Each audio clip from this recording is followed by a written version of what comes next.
Hi there, and welcome to the Nerds of Business podcast. My name is Darren Moffat, and I'm a director at WebBuzz, the growth marketing agency. And of course, I'm your host. It's great to have you with us for another one of our special Uncut episodes. As I mentioned in the last episode, season 2 on product development has now concluded, and we're currently in pre-production for season 3. The topic for the coming series is mindset of the disruptor. So watch out for that one. But to tide us over for a few weeks until season 3 begins, we'll be airing a mix of uncut interviews and amazing bonus content from the last season that no one's heard yet. Today's uncut session features Kerwin Rae. Kerwin is a legend of the business coaching industry here in Australia, and he's an absolute powerhouse. He's helped thousands of businesses across 154 industries in 11 countries. He's also got more than 2 million social media followers, if you can believe that. That's a huge number, it's true. And he's the host of Unstoppable, which is consistently one of the top Australian business shows on Apple Podcasts.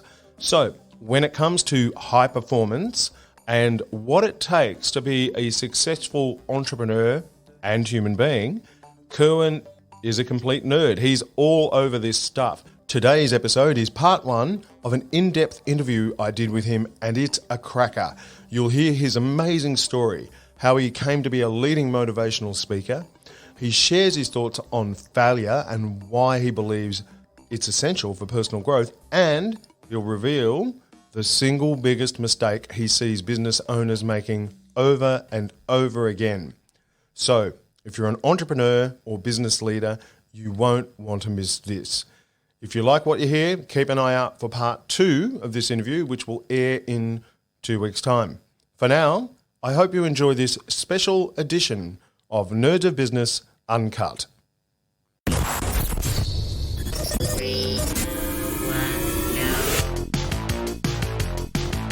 I love data. I love kind of looking through the data. You need to have systems, you need to have structure. You're going to get chopped to pieces. Enthusiasm is unstoppable. We kind of hit a point where we were like, we need another lever. Surround yourself with people who are smarter than you and richer than you. This is Nerds of Business. Your website bio describes you as Australia's leading business strategist and human performance specialist. Now, essentially, a big part of what you do is as a motivational speaker. How does someone end up being a motivational speaker? Well, I'm not sure because I don't really. I've never identified under that title. I've never responded to that calling. Look, I don't consider myself someone who's a motivational speaker. If anything, I consider myself someone who's a relatively good communicator who perhaps sometimes communicates with levels of passion that gets people up and ready to take some action. And if that's a natural consequence, and look, that's a natural consequence of any strong coaching style. Any strong coaching style will create some level of tension for people who want to create an action. And, some people call that motivation, inspiration. But for me, I'm a very passionate communicator. Yep. Very effective at getting things done and very effective at getting people to do the things that they need to. So, I don't really see myself as a motivational speaker. If anything, I see myself everything but a motivational speaker, but I have been put in that category once or twice. Yeah, well, it's on your Facebook page, but of course you can't really choose that. There's very limited Honestly, options what you can choose on your Facebook page. So, but I mean, maybe share with us very briefly before we get to some other questions, just that journey. I know that you've had a number of businesses over the years. You've been an entrepreneur for 20 years or more. But how did you sort of end up here? And did you foresee it in your future? No, look, not at all. Look, I got into business because I worked out, relatively early in life that I wasn't very employable. I had about 48 different jobs before I found what I'm doing right now. And so for me, I got the opportunity to try a whole range of different things. And that for me was, I think, quite important because I'm someone that gets bored quite easily. Yep. And so it's like trying every flavor of ice cream in the the ice cream shop to make sure that you don't assume what your favorite is. And for me, that was a big part of my journey that got me here, is I got the opportunity to try lots of different things. You know, I started a number of businesses along the way, and by virtue of their failures and then ultimately successes, I started to realize that I just really enjoyed the process of moving things quickly. Yeah, I'm ADHD, I'm dyslexic, but for me, one of the things I identified, if things don't move fast, I get bored very quickly. And so when I got into the game of, you know, working for myself, I worked out pretty quickly that if I couldn't make the business grow quickly, I'd get very bored. And if I got bored, I checked out and there'd be no effect. And, you know, I saw what happened when that was the case.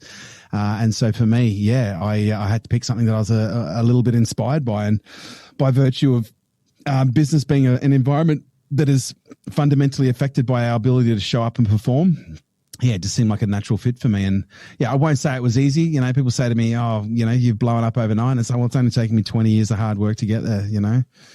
That's always the case, isn't it? Like, people don't see all the time that sort of led to that, all the work behind the scenes, the team, as you've alluded to. You've got a big team there. I learned earlier today, you've got a team of 55. I mean, it takes, you know, it's that sort of cliche, if you like, of the swan gliding across the lake, you know, very, very graceful, but there's a lot of furious energy going on under the water there. Under the surface. So, you know, to the point of, you know, getting to where you are now, like, was there a key moment of transformation along the way? I'm guessing there must have been a few moments where you realized, I think I'm in the zone. I think this is what I'm meant to do with the rest of my life. Yeah, look, there's been a number of realization moments. And I guess from a professional perspective, the biggest realization moment that kind of springs to mind, I'd taken some time off. I sold a business in 2005, 2006, and I took a couple years off. And then when I got back into business after taking 2 years off, I spent all my liquid cash, got to the point where I had no choice but to either sell assets or, you know, do something again. And, you know, I sat on a beach for a couple of days with a notepad and pen and my cat. Sounds unusual, but it's true, to try and identify the things that I really enjoyed to do. And one of the things that I identified that I really enjoyed to do was to educate and speak. But yeah, for a long time I had resistance towards that, especially once I coming back. And I still remember the very first time that I spoke after taking, you know, 2 years off from business, 2 years off from doing anything. And I came back and I did an event. And I think it was like 2008 it's 2008, 2009, end of 2008, actually. And it was only a small event to a group of maybe 40 people. And it was at that point where I realized, you know, because I've been on and off the stage at this point as an educator and a communicator for a number of years. And it was at this point where I got up and I was like, right, okay, this is where I know I'm going to have some significant impact. It was a moment of, I guess you could say, realization, where I was like, okay, I need to find out how to do this. And the strange thing was, I still even remember my message, I knew at that time my message was going to evolve significantly. And I even say that today, like I can imagine probably 10 years from now, I'll still be talking about business, but 80% of my message will probably be around human performance and human potential, and yeah, that aspect of life. Kerwin, obviously a big part of what you just touched on it then, a big part of what you do is teaching people how to succeed. In your view, is failure necessary? Oh, it's critical. I think the reason a lot of people kind of don't necessarily enjoy the process of business or anything for that matter, but business is a great metaphor, is because of failure. Yep. You know, people look at failure as something that's bad. They look at something as failure. They look at failure as something that is wrong, that shouldn't be happening. And it's, you know, we've got to understand failure serves a very important purpose. It identifies gaps, you know, in skills, knowledge, and experience. And when we can fail consciously and identify what that skill, knowledge, and experience that is missing, you know, failure serves its purpose. The purpose of failure is to identify what's missing, you know, and unfortunately most people are so embarrassed and ashamed and, you know, are trying to avoid their failures, but then when they fail, then not only do they hide them, they don't talk about them, you know, they don't look at them, and in some cases they even lie about them. Yep. You know, and as a result, they become these repetitious cycles of behavior that they can't escape because they're not really taking the lesson from it. And so for me, I'm failure mad. Like you can ask anyone that gets close to me who's worked with me, I literally just love to fail, because I immediately will sit back and reflect, either momentarily or afterwards, and I'll, you know, ask a series of questions to get the balance out, to get the skill, knowledge, and experience that's missing. And, you know, I think if there's one reason that I've done perhaps better than other people in this industry or peers, is because I'm just not afraid to fail. And I'm very pro falling on your face. I'm very pro daring to suck, because it's the only way you really find out where your wings are. I love that. And, you know, that's such an interesting point you raise, because in Australia, compared to the States, there is still a more stigma around that failure and more shame, as you put it. Over in America, you know, there's a real culture of startups, you know, failing. You know, everyone, you're not really an entrepreneur until you've had 1 or 2 failures over in America. Yeah. You know, there's very much a culture there. Now, I think that's changing slightly in Australia, but still there is that stigma around failure, which leads me to sort of a related question. I mean, I agree with you. I think failure is necessary in life, but you know, you're teaching success, you're teaching high performance. Is it possible for someone to evolve so far that failure becomes, you know, more or less unnecessary in life? That someone evolves to the point where they become unnecessary, or failure becomes unnecessary? Failure becomes unnecessary. I don't think you can escape failure. And again, to me, it's always a perspective, because failure to me is the inability to achieve a specific outcome. And we're failing every single day. Yep. You know, sometimes I fail 50 times before I've even made it to the kitchen, because we go to do things that don't necessarily, you know, go the way that we want. You know, I go to pick up my toothbrush, but I knock it and it falls on the floor. You know, what's my relationship with that moment? Do I get frustrated and angry and into self-abusive, or I just go, you know, these things happen? I think we never achieve the point where we no longer fail. I think we sometimes achieve the point where our ego becomes so self-inflated that we don't think there's anything else to learn. And I think that's a really dangerous place for anyone to get to the point where they think there's no failure left, you know, because to me, you know, it's like looking at the pursuit of mastery. Understanding the pursuit of mastery is understanding the pursuit of the student. You know, the student never becomes the master. Mastery is never achieved. It's just in the pursuit that the potential is, you know, tasted and realized. And so for me, it's very much along those lines. Yeah, and I mean, I couldn't agree more. But you know, it's I think the myth is perpetuated that you can have this perfect life, that you can be this brilliant high achiever. But to myth, it doesn't exist. It is a myth, but also the really interesting thing is, like, obviously we're living in a social age now where there's a lot more documentation of content than ever before. And here's what's really interesting from a marketing perspective. Here's what I've discovered. My audience love watching me fail 100 times more than they love watching me succeed. And it's not because they love seeing me in pain. You know, one of the things I've observed is, yes, people do love drama, but they love observing different responses. They love seeing people fail, but they love seeing a different response, an alternative response. You know, the drama's in the failure, yes, but oh man, he responded differently. Oh, he reacted differently. Wow, that's interesting. You know, and I think that's a really important aspect that a lot of us can really look at now in terms of, you know, how do we make failure actually a mechanism that drives success in our business from a marketing perspective? Well, one of the things we do is we understand that failure is a relative concept. Everyone can relate to it, you know, and the more we can share it, the more relatable we become. And as a result, we become more relatable, build better relationship, you know, potential for greater levels of transaction and commerce. So again, our relationship with failure will determine not only our ability to succeed, you know, effortlessly, but it'll also determine, in some cases, our ability to market in a really human way. You know, how vulnerable and willing are we to talk about the failures that we have and show them to the rest of the world in a way that endears us to our clients and our audience. Yeah, brilliant answer. And of course, you know, that sort of, yeah, when people do fail, it's humanizing, isn't it? It shows people that. Yeah. Oh man. And that's the thing. That's why I love to fail. Like, people don't really understand. Like, I love to fail, and it's not because I am self-abusive. It's because I've got to the point now where I spent the first, I'm going to say 20 years of my life, maybe more, losing everything. The only thing I won was the 100 meters and 200 meters sprint. Every single competition, every single fucking report card, every single thing I ever did, I lost. Really? Except for everything, except for athletics. It was the only thing that I was any good at. Ping pong, I would lose. Hopscotch, chess, you name it. I became a crack loser. But here's the key. I became so good at losing that it felt normal. And so when I lost, I didn't get upset. I was just like, oh, that just happens. And then all of a sudden, when I started to develop skills and I started to apply discipline and I started to learn, you know, I started to get better and I started to win. And what was really interesting is winning felt really weird. I started to get triggered by, I would get close to winning and I'd choke because I didn't know what winning felt like. I knew what losing felt like. I could lose like fucking champion, but winning, man, that was a new concept, right? Oh, right. So okay. I had to learn how to build a relationship with success because I already had a very strong relationship with failure. But as it turns out, as I built my relationship with success, my relationship with failure was so bad that whenever it popped up, it was like, hello, my old friend. I don't resent you. I've lived with you for 20 years. We know each other well. You know what I mean? And so I don't have that polarity, that, you know, that psychological bias towards failure. I welcome it into my life, you know, and I welcome it with my son, with my daughter, you know, with my partner. Whenever any one of us fails, we always talk about it very openly, you know, as a way of everybody being able to take a lesson from it. It sounds really strange, and I know it can even sound cliche, but I'm a failure freak. I just love, like, another perfect example of the way that I study failure.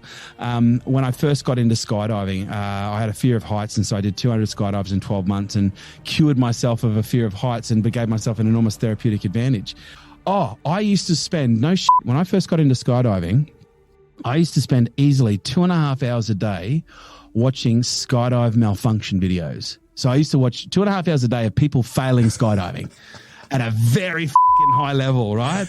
At a super high level, like the worst malfunctions, the worst failures, some of them fatal, you know, some of them not fatal, some of them catastrophic. But I used to watch hours and hours and hours. I used to search the internet, and I used to find every single malfunction video I possibly could, and I'd watch it over and over and over and over and over and over and over again, to the point where it didn't scare me. Because when you first watch a malfunction video, and a serious malfunction video, and you're a skydiver, you your pants, because you look at that and they go, oh, that could happen to me. Yeah. But if you watch it 1,000 times, you get to the point where it doesn't affect you anymore. You become desensitized. You become completely desensitized to the failure and the catastrophic nature of failure. Because the reason that failure is so dangerous for most people isn't the failure itself. It's the emotional consequence. It's the stress response to failure.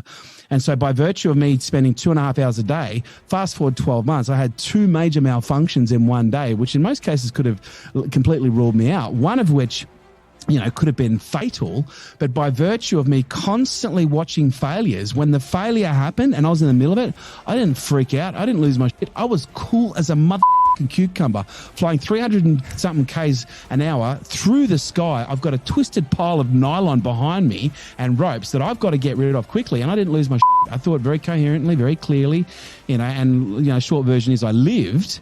But this is where the lesson is when it comes to failure. You know, by exposing ourselves to failure, we condition ourselves, we desensitize ourselves to it. You know, by removing ourselves, by hiding ourselves from failure, we become sensitized to it. Okay, and so our goal is, how do we desensitize the thing that is going to be a problem? Because this is the thing. Failure is not a probability. It's a guarantee. There's not a probability of failure. There's the expectation. Okay. It's the only thing that's going to really be measurable is how much are you going to fail. You're going to fail heaps. The question's how much, you know, and the sooner you can get to a point where your failure becomes effortless and there's no psychological resistance, there's no psychological abuse, there's no psychological bias, there's just this genuine curiosity. So I fucked that up. Right. Why? Okay. What was the benefit of this? What skills, knowledge, experience did I gain from this? How's this going to make me better, sharper, faster tomorrow than I am today? And that's why, to me, I think the reason that I can do what I do in a whole range of different areas is because I just love to fail, and I'm not afraid of failing publicly. I'm not afraid of failing in front of my team. My team see that firsthand. And whenever I do, you know, I'm in most cases the most humble motherfucker in the room because I love it. And it's where I get my juice from. It's where I learn. Wow. What an answer. Well, you know, I tell you what, you almost had me clapping. You know, that was. I almost felt like I was at one of your events, because that was a really brilliant, inspiring answer. And you know, there's obviously so much that everyone can take from that, and your experience of failure. But on the subject, just to kind of really focus it in for a minute to business owners and entrepreneurs. Okay. I know that you know, these are your people, small, medium-sized businesses in Australia, these are your people, right?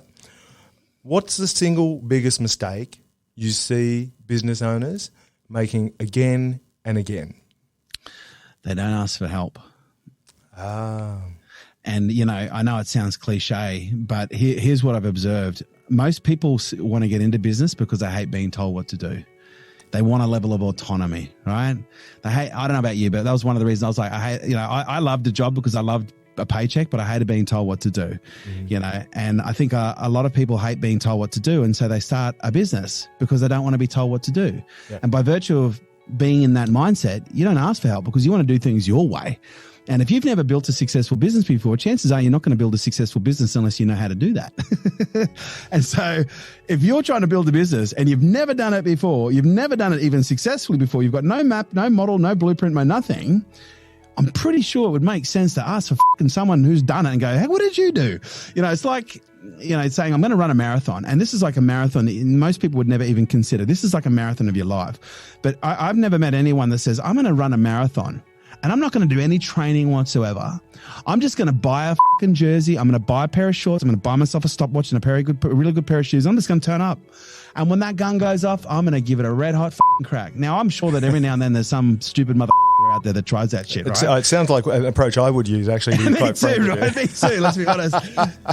But we know that is in most cases why people don't finish their marathon, because they started off with the best intentions, but there was no preparation, there was no training, there was no development, and that's where, if you're going to run a marathon, first thing you do, go and Google how to run a marathon. Yep. And you can do the same in business. It's not that difficult, but I think people fall into this false sense of security that they experience what I call this uninformed optimism, where they become absolutely intoxicated with their optimism, that they think that anything is possible, that the world is their oyster, and it's not until something happens that they have a realization about it, and they go, holy this is harder than it looks, and it is.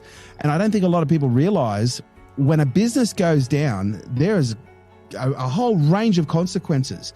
There are familiar consequences. There are psychological consequences. There are community consequences, mental health consequences, school choices, food choices, housing choices, consequences. And so for me, whenever someone comes to me and goes, I'm thinking about getting into business, I'm like, dude, you need to know what you're getting yourself into. First of all, 98%, about 1.6% of businesses that start today will survive and be going in 10 years' time. So the chances of you living for 10 years is minute, right? And minute. You're like, you got more luck, coming back as a bike seat. The chances of survival are just minute, and the chances of being successful, they're even smaller. It's on average, it takes 7 to 10 years to build $1 million business, but of the businesses that survive the 10 years, it is about less than 1%, maybe 2 if you're lucky, that actually will even crack the $1 million mark. Yeah. So you got to ask yourself the question, am I cut out to be a business owner? Because not everybody is cut out to be a business owner. Some people are cut out to be a really good number 2. And this is a mistake that I see people ask, is not only they don't ask for help, but a mistake they make is they don't ask for help, but they actually get into something that is not designed for who they are. They don't have the risk profile. They don't have the stress profile. They don't have the physiological, the biological, because some people, as you know, mate, you've been around this game long enough to know, don't deal with stress really well. Yep. And no matter how much you try and condition them, it's just not something that they are willing to learn how to adapt to. And there are people that just shouldn't run businesses. Business is stressful. It's chaotic. Things go wrong. And by virtue, and that's why I treat business like I treat business no different than I would treat a military mission. No different to the way I would treat a sporting objective, and whether it's a solo sport or a team sport, the same is true. Our goal is to be able to perform at a very high level, and the way that we perform at very high levels is learning how to mitigate the response to stress and pressure that is created in the situations that we know we're going to encounter. If you're going to be a high level professional athlete, you're going to encounter high stress situations. If you're going to be a military operative, active, especially special operations, you're going to be exposed to, high stress, high pressure situations. As an entrepreneur, by virtue of being an entrepreneur, you're choosing a profession that's going to expose you to high stress, high pressure situations. Not avoid them, it's going to expose you to them. But if you expose yourself to these things intelligently, you can actually build stress muscles. And much like I can with whether it be a military or a sports or an entrepreneur, I can take the same concepts that special operations use and I can teach them to a sports professional. I can take the same concepts that a sports professional uses and I can teach them to a military operative. And I can take those same concepts that both a professional athlete and a professional military high-level special operative can use, and I can teach them to a business owner. Now you've got a weaponized entrepreneur, because you've now got someone who is what I'd refer to as a professional athlete. And business, and I think we may have even said this earlier, I don't understand why entrepreneurship isn't considered a sport. We consider video games are sport. Everything has a scoreboard, but we don't consider entrepreneur a sport. Well, why not? It's just our game is more like a marathon. My game isn't measured over 20 laps, of the shopping center. My goal is measured over 20 years of performance or 10 years of performance. The only difference between me and an e-gaming or an e-sporting person is, I'm competing in most cases for longer periods of time. But for those people who are in business who are professional entrepreneurs, you're a professional athlete. So my question to you is, as a professional athlete, how much time do you spend training? How much time do you spend resting? How much time do you spend in active recovery and passive recovery to ensure that when you do compete, you can actually compete like a professional would at a very high level? Because if we don't take care of self, if we don't treat itself, we become amateurs. And what amateurs do, they just show up and hope for the best in most cases. Well, that's a compelling pitch. I mean, I agree with pretty much all of that. You're preaching to the converted here, but and I think that's a great message for all business owners. You need to make that investment in yourself. You need coaching, or you need a mentor. You need some sort of help, as you say. Most people won't ask for help. What are your thoughts, very quickly, Kerwin? I mean, do you think we should even teach some of this in school? How would, think back to your 10 or 12-year-old self, if you were in school and someone had have said, okay, we're going to do a term on what it's like to run a business and be an entrepreneur. Do you think that might have really connected with you at that point? Oh, look, to be honest, I'm not sure. I'd say probably so, because I did start my first business at 13, and voids breed values, and I didn't have a lot of money growing up, and so that was what I valued. Yep. I got into entrepreneurship based on this belief that making more money would make me feel better, which was its own journey. But yeah, 100%. I think this should be taught in school, because when you look at the practicality of most academic education or academic downloads, it's just not practical anymore. We are not training kids in school to leave with practical skills, expertise, and knowledge that is setting them up for the world that we're living in right now. The education that most kids are getting right now is setting them up for the world that existed 100 years ago. And we need to change that. And entrepreneurship is the future, as far as I'm concerned, yep. Of independence, not just at an individual, at a community level, but also when it comes internationally, multinationally. Forget about globalization. I'm more into the individualization of globalization. How do we all become, more geared as entrepreneurs to become self-sufficient as individuals and as a whole, as individuals and as a family, as a community, as a state, as a country, as a world. Why not? Let's just reinvent civilization, Darren, while we're here. We may as well. We've come this far. Well, I think we've made a pretty good start on that. Yes, I'll get back to you on that, Kerwin. Thanks. A bit of homework for me. Just a small task there. So, I mean, this is a related question, to what you were just talking about. Your vision, what we should all be striving for, and when it comes to your key value proposition to SMEs, to small and medium-sized business, it's help with not just business, but actually mastering life, and you talk, as you have today, a bit about high performance, and you coaching high performance, not just in business, but in humans, right? Mm. So can you explain for our listeners what you mean by high performance? So what does it look like in a successful person? High performance to me is being able to access the resources to competently and coherently, complete a task or a range of processes in, situations or circumstances that most people couldn't do. And most of those situations and circumstances would be indexed by some level of stress or pressure. So to me, high performance is the ability to be able to perform at a high level in a range of situations, not just normalized conditions. Anyone can perform, anyone can be personally developed when it's 28 degrees and there's dolphins off the starboard. But what I want to know is, how do you navigate? How do you lead when you're on the edge of a cyclone, in the middle of a cyclone, in the eye of a cyclone? Because that's where the truth really lies when it comes to performance. And so, when you look at the difference, it makes a difference with us, because we've created one of the most powerful coaching networks, business coaching networks anywhere in the world. K2 Elite, we've got about 1 in 2, 1 in 3 of our clients will 2x to 10x in their first 12 months, 18 months with us. And these aren't small businesses, 1 to 50 mil, some startups as well, some 300 millers as well, some big gorillas. But it's a huge proportion of our client base will accelerate their businesses very quickly. And don't get me wrong, our business processes are some of the best in the world. Like, we draw on military, all ranges of military, entrepreneurship, tech, we bring it all together. But the thing that we do differently that not many people can do because they don't have the experience or the expertise is we actually focus on life performance. So we focus on how do you perform as an individual, as a human being? How do you develop way of life strategies so you're a better human being? Because if you can develop way of life strategies so that you become a better human being, okay, you're healthier, happier, think clearly, you're smarter. Guess what? As a natural consequence, you're going to be a better parent. Okay. As a natural consequence, you're going to be a better partner. As a natural consequence, you're going to be a better leader. As a natural consequence, you're going to be a better entrepreneur, a better CEO. And so for me, I think a lot of people look at business as a context sport, and it's not.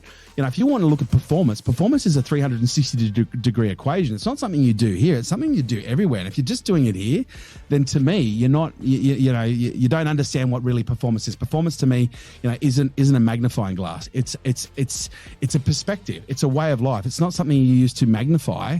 Okay, although that's what most people do. They develop performance talents that they can magnify in the area of tennis. That they can magnify in the area of business. That they can magnify in the area of mathematics. But imagine if you have way of life strategies that enable you to magnify your potential in every situation, and to me, that's what it's all about, and that's why our clients, it's hilarious. We just recently had a gala award where we handed out about 20 awards for clients at 2X and 10X. And, whenever anyone got up on stage, I'd always say, I just can't believe the impact that this training community's had on my family.